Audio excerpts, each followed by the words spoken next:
Hello beautiful! Welcome back at Everything Nice at Beach Succulent Love. At ini-invite ko po kayo na mag-like, mag-subscribe sa aking channel at pindutin ang notification bell para updated kayo sa ating mga videos. And yes, today nakikita nyo na mayroong box of happiness tayo ngayon. So yung isa is from Just Kinobes, second time na natin mag-order. And then from one of our favorite succulent seller, kay Succulent de Amor. So as you see, isang JNT at isang LBC. So si LBC is small box which is 124 pesos. Si JNT na medium box, nakita niyo naman, medium box is 150 pesos. Door to door siya. So ang advantage ng kay JNT, mas mura yung medium box, tapos door to door, hindi na tayo mamamasahe. Sa LBC, kukunin pa natin sa LBC, tapos mamamasahe pa tayo kung wala tayo sasakyan, di ba? So, ayun, baka naman LBC mababa na kayo ng shipping fee. Hindi na yun naman JNT, di ba? Door to door, just 150 lang, medium box pa. So, syempre, mas gusto natin si JNT kasi mas mura at door to door, hindi pa hassle.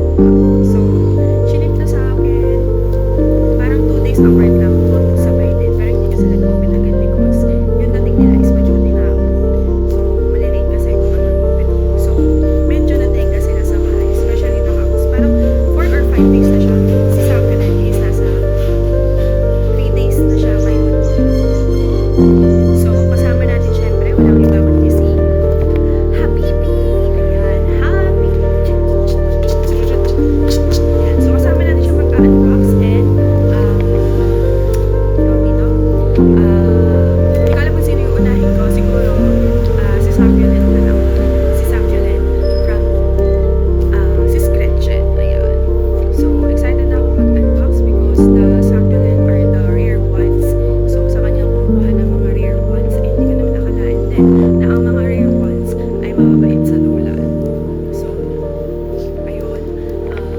Especially yung mga Succulent ko dito is from Succulent de Amor. And okay naman na sila. Last buy ko is parang May. Pero April yan eh. Ay, April yata. May. So, ayun. Okay naman sila dito. So, alam niyo naman ang kwento ko about sa Succulent de Amor. Okay yung mga plants na nabibili ko sa kanya. Okay siya dito sa lowland. Mahaba ang buhay niya. Unlike na sa ibang mga seller na binibilhan ko, maikli lang yung buhay ng Succulent. Na mga big size po yun. Pero pagdating talaga dito sa area namin, hindi siya nagtatagal. It's the same way treatment naman din. Mas inuuhaw pa lang din yung mga Succulent ko ngayon because nagdaan nga yung mga bagyo. Diba? So, medyo hindi ako na siya nagtutubig. Mas mainam na uhaw ang Succulent mo kaysa nalulunod sa tubig. So, tara, i-open na natin ang Succulent. Ano man to? Let's go!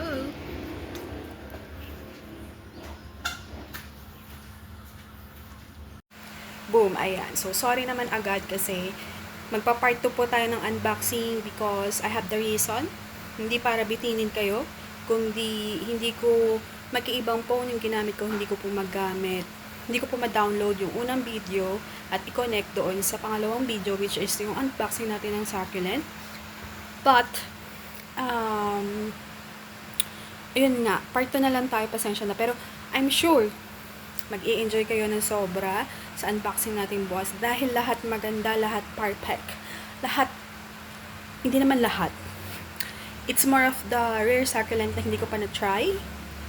Oo, sasabihin ko na isa, I have the Black Monroe which is, hindi ko, tinanong ko lang kay sis kung meron siya and nakita ko lang siya sa ibang sellers so nag-ask lang ako. So, ayun. Abangan nyo po bukas ang ating box of happiness. I swear, talaga magugustuhan yung unboxing natin bukas todo-todo.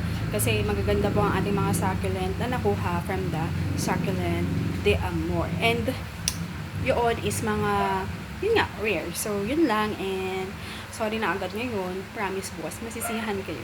Ayan. So, thank you for watching Everything Nice at Beach. See you again tomorrow at 7 p.m. God bless po sa lahat. And excited na ako i-share sa inyo yung unboxing natin kasi ang gaganda, grabe.